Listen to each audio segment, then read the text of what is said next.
My foot was locked tight with a steel chain. The other end of the chain was nailed deep into a rock. They left me a sniper rifle, a few bullets, and a small amount of food. My mission was to hold this position and stop Soviet soldiers. Before leaving, they warned me, no tricks from behind, or I would be dealt with on the spot. The moment they were gone, I grabbed the rifle and started putting it together. By the time it was ready, they had vanished into the forest. I had to escape. If the Soviet troops found me, it would not end well. I raised the rifle and fired at the chain. The next second, sharp pain exploded through my ankle. The chain did not move.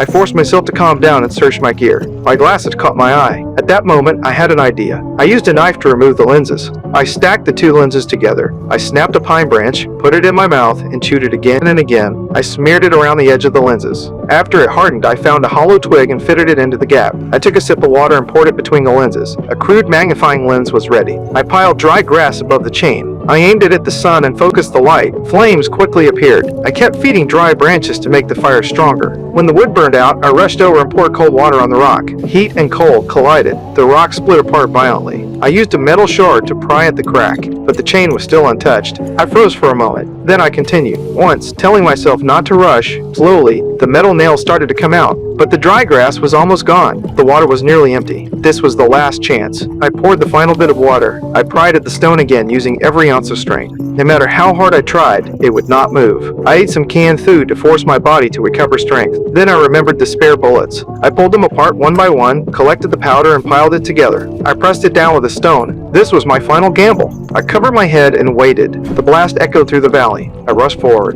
but the power was still not enough. The chain remained intact. I picked up a rock. One strike. Another. From daylight into deep night. Finally, I tore the metal nail out by force. I lifted my head and screamed into the sky. But the chain was still on my foot. As long as it stayed, I was still a prisoner on the run. I slung the rifle over my shoulder and walked without direction. Soon, deep in the valley, I saw a farmhouse. I saw a woman. She noticed me too. After confirming there was no danger, I approached slowly. I pointed at the chain, signaling for help. We did not share a language, only gestures. She seemed to understand. She turned and walked into the hut to look for tools. At that moment, I noticed something by accident. In a wash basin, there was a Soviet military cap. A chill ran straight up my spine.